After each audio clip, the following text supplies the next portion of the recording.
नमस्कार दोस्तों, मैं हूं आपकी अनीता सिंह। आज हम पढ़ेंगे अर्थालंकार। शब्दालंकार के बारे में हम लोगों ने पहले वीडियो में देख लिया है। अगर आपने नहीं देखा होगा तो ज़रूर देख लीजिएगा, यूट्यूब पर पड़ा हुआ है। चैनल को लाइक और सब्सक्राइब करना मत भूलिएगा। चलिए आज हम शुरू करते हैं अर्थालंकार। अर्थालंकार के जो है मुख्य मुख्य भेद देखेंगे और बोर्ड के एग्जाम में जो आए हुए हैं, उन जो बोर्ड के एग्जाम में लगाए गए हैं अलंकार, उनके बारे में हम विस्तृत जानकारी लेंगे। अर्थालंकार किसे कहते हैं? जहाँ अर्थ करने पर काव्य सौंदर्य का बोध हो वहाँ अर्थालंकार होता है। यानी अर्थ से पता चलेगा, अर्थ करने पर काव्य में सौंदर्य उत्पन्न होगा तो वहाँ अर्थालंकार होगा। इस अलंकार की मुख्य पहचान यह है कि यदि शब्दों के स्थान पर उनके पर्यायवाची शब्द रख दिए जाएं तो भी वह अलंकार समाप्त नहीं होता है। जैसे चंद्र सा मुख इंदु सम वदन, यानी चंद्र का पर्यायवाची हो जाएगा इंदु, सा का हो जाएगा सम और मुख का हो जाएगा वदन। तो हम चाहे चंद्र सा मुख कहें यानी चंद्रमा के समान मुख, या इंदु साम वदन कहेंगे तो भी चंद्रमा के समान मुख इसका अर्थ निकलेगा।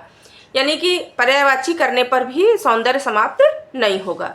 चलिए प्रमुख अर्थालंकारों के बारे में जानते हैं कि प्रमुख अर्थालंकार कौन कौन से हैं।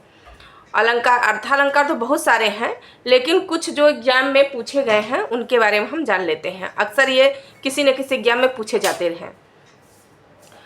उपमा, रूपक, उत्प्रेक्षा, व्यतिरेक, प्रदीप, अपहनुति, अन्योक्ति, समासोक्ति, दृष्टांत, मानवीकरण, अतिशयोक्ति, विभावना, मिलित, उन्मिलित, तद्गुण, अतद्गुण, विरोधाभास, परिसंख्या आदि। उत्प्रेक्षालंकार, इसकी परिभाषा, उत्प्रेक्षालंकार की परिभाषा, जहाँ उपमेय में उपमान की संभावना व्यक्त की जाए वहाँ उत्प्रेक्षालंकार होता है। यानी उपमेय में उपमान की संभावना व्यक्त की जाएगी वहाँ उत्प्रेक्षालंकार होता है। जहाँ कवि द्वारा एक वस्तु में दूसरी वस्तु, एक दृश्य में दूसरे दृश्य की कल्पना की जाए वहाँ उत्प्रेक्षालंकार होता है। जो कारण नहीं हो उसे कारण मान लिया जाए वहाँ उत्प्रेक्षालंकार होता है। देखिए, जहाँ कवि द्वारा एक वस्तु में दूसरी वस्तु, एक दृश्य में दूसरे दृश्य की कल्पना यानी संभावना कल्पना की जाए वहाँ उत्प्रेक्षालंकार होता है। जो कारण नहीं हो यानी कारण तो कुछ और हो और मान कुछ और लिया जाए तो वहाँ भी क्या होता है? उत्प्रेक्षालंकार होता है। जो उद्देश्य नहीं हो उसे उद्देश्य मान लिया जाए वहाँ उत्प्रेक्षालंकार होता है।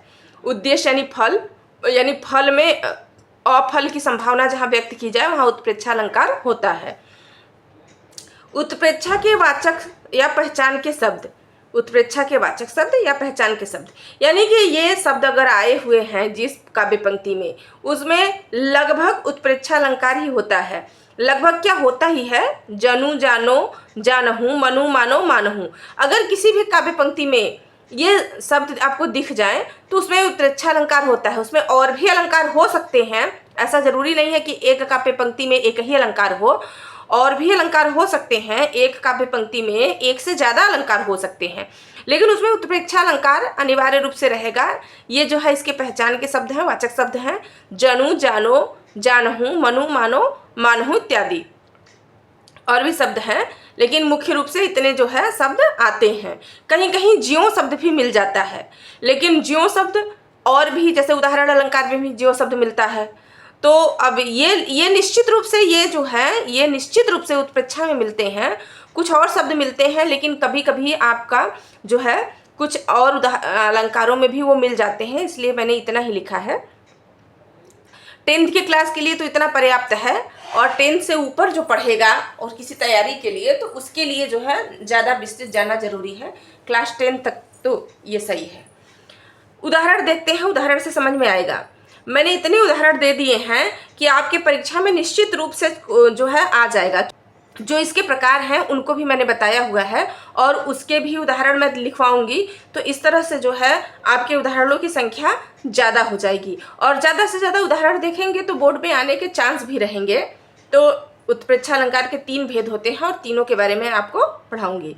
पहले इसका उदाहरण देख लेते हैं। उत्प्रेक्षालंकार के उदाहरण। दादुर धुनी चहुदिश सुहाई, दादुर धुनि चहुदिश सुहाई, वेद पढ़त जनु बटु समुदायी। यानी भी यहाँ पे कह रहे हैं कि दादुर धुनि, दादुर माने मेंढक, धुनि मेंढक की आवाज़, चहुदिश सुहाई चारों दिशाओं में ऐसा सुहावना लग रहा है। वेद पढ़त जनु बटु समुदाय, ऐसा लग रहा है कि जो है बच्चों का समुदाय क्या पढ़ रहा है, वेद पढ़ रहा है। टर टर की आवाज़ जो मेंढक की आ रही है, कवि ने क्या जो है मेंढक की आवाज़ में बच्चों के वेद पढ़ने की इसमें क्या कर ली, संभावना कर ली।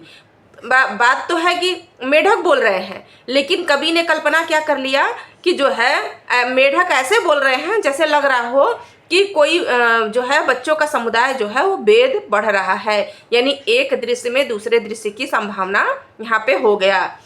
दृश्य तो क्या है, मेंढकों की आवाज़ आ रही है, और उस दृश्य में कवि ने कल्पना कर ली कि ऐसा लग रहा है कि वेद पढ़ते हुए बटु समुदाय यानी कि बच्चों का समुदाय जो है वो क्या कर रहा है, वेद पढ़ रहा है।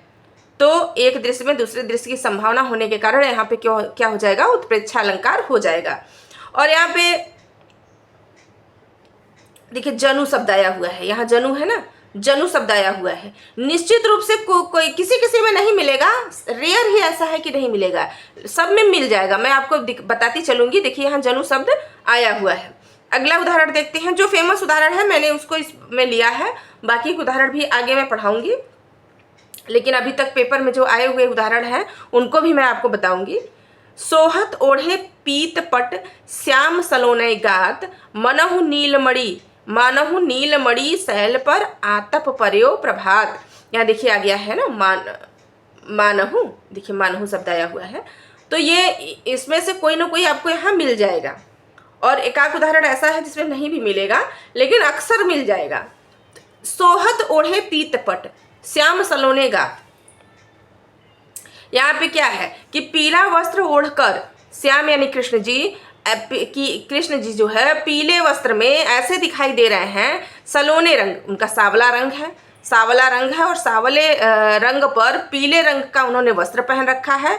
तो सोहत ओढ़े पीतपट श्याम सलोने गात यानी अपने शरीर पर जो है किसने, श्याम सलोने, श्याम यानी कृष्ण भगवान का रंग कैसा है, सावला, सलोना। तो उन्होंने अपने सलोने शरीर पर पीले रंग का वस्त्र ओढ़ रखा है। मानहु नीलमणि शैल पर आतप पर्यो प्रभात। और दृश्य तो क्या है कि कृष्ण जो है सावले रंग के कृष्ण है, उन्होंने पीले रंग का वस्त्र पहन रखा है। और कवि ने कल्पना क्या कर ली कि मानहु, ऐसा मान लेते हैं, ऐसा लग रहा है, कवि ने कहा कि ऐसा लग रहा है कि नीलमणि यानी नीलमणि शैल पर, शैल माने पर्वत, नीले रंग के पर्वत पर जो है आप आतप पर्यो प्रभात की पीले रंग की किरणें पड़ रही हों। ऐसा मतलब उनके पीला वस्त्र कृष्ण के शरीर पर ऐसा शोभेमान हो रहा है जैसे किसी नीले पर्वत पर सूरज की पहली किरण जो है शोभेमान होती है, उसे सुशोभित करती है। यानी कि दृश्य क्या है, कृष्ण ने पीले रंग का वस्त्र ओढ़ रखा है, और उसमें दूसरा दृश्य क्या दिखा दिया कि नीलमणि शैल पर जो है सूरज की पहली किरणें पड़ रही है। नीले रंग के शैल माने पर्वत, नीले रंग के पर्वत पर सूरज की पहली किरणें पड़ रही है। ऐसे इस दृश्य की क्या कर लिया है, संभावना कर लिया है। तो एक दृश्य में दूसरे दृश्य की संभावना होने के कारण यहाँ कौन सा अलंकार है, उत्प्रेक्षा अलंकार है। कहती हुई यों उत्तरा के नेत्र जल से भर गए, हिम के कणों से पूर्ण मानो हो गए पंकज नए। देखिए मानो शब्द आया हुआ है, यहाँ है ना मानो शब्द, यहाँ मानो शब्द आया हुआ है। तो कहती हुई यों उत्तरा के नेत्र जल से भर गए, हिम के कणों से पूर्ण मानो हो गए पंकज नए। अब उत्तरा के आँखों में, उत्तरा के नेत्र जल से भरना, यानी उत्तरा की आँखों में जो है आंसू का आना, उत्तरा के आँखों में आंसू आ गया। कहती हुई उत्तरा जो है कह रही है कुछ, और उसके साथ साथ ही उसके आँखों में क्या आ गया, आंसू आ गए। और उस आँखों में आंसू आने का जो दृश्य है, उस दृश्य को कवि ने दूसरे दृश्य में बदल दिया। वो कहना क्या चाह रहे हैं, कवि कह रहे हैं कि मानो ऐसा लग रहा है कि आंखें उसकी कैसी है, पंकज के समान, पंकज यानी कमल। तो ऐसा कह रहे हैं कि हिम के कणों से पूर्ण माने भर गए, पूरा हो गया, कौन हो गए पंकज नए। ऐसा लग रहा है कि उत्तरा के नेत्र में जो जल भरे हुए हैं वो पंकज यानी कमल पर जो है हिम के कण, कुछ हिम के कण से वो जो है पंकज यानी कमल भर गया हो। यानी एक दृश्य में दूसरे दृश्य की संभावना की गई है, और एक दृश्य में दूसरे दृश्य की संभावना होने के कारण यहाँ पे कौन सा अलंकार है? उत्प्रेक्षा अलंकार है। उन्नत हिमालय से धवल वह सुरसरी यूं टूटती, मानो पयोधर से धारा के दुग्ध धारा छूटती। उन्नत हिमालय से धवल वह सुरसरी यूं टूटती। हिमालय से गंगा जब गिर रही है, धवल माने सफेद, हिमालय से गंगा के जो है निकलने का दृश्य है।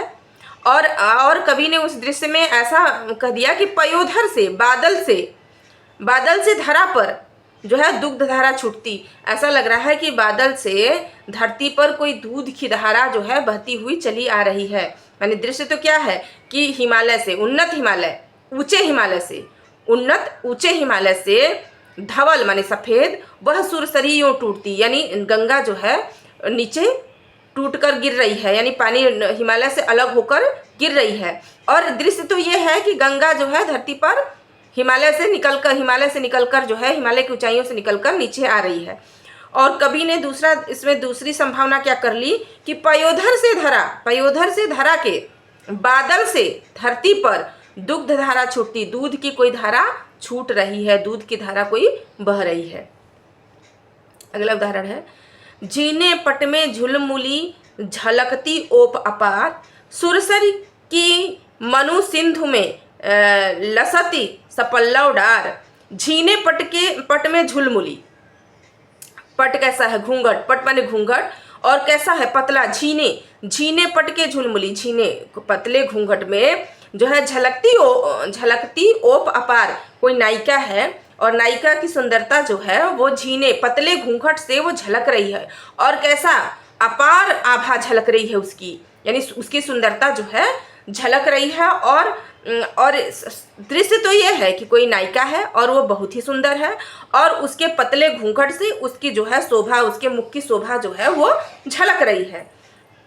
कवि ने क्या संभावना कर ली इसमें कि सुरतरु की मनु सिंधु में, सुरतर की मनु मानो मनु माने यहाँ हो जाएगा कि मान लेते हैं, कवि का कहना है कि मानो सुरतरु सिंधु में लसती सपल्लव डार, यानी कि सिंधु के किनारे जो सुरतरु यानी देवताओं का पेड़, यानी क्या कहेंगे इसको? पारिजात पुष्प या पेड़, वृक्ष ही कह लेते हैं कि वृक्ष जो है वो सिंधु में लटक रही है, और कैसे?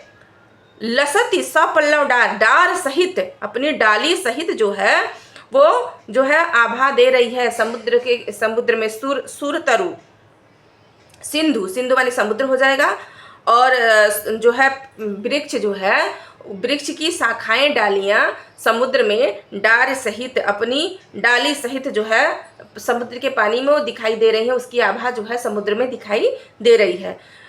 नायिका के सुंदर चेहरे की जो है इन्होंने क्या कर दी कि सुरतरु, ऐसा मान लिया कि ऐसी सुंदरता जो है वो झलक रही है, और ऐसा लग रहा है कि कोई सुरतरु है, कोई जो है वृक्ष है, और वह सिंधु के किनारे है, और वो डार सहित जो है पानी में दिखाई दे रही है।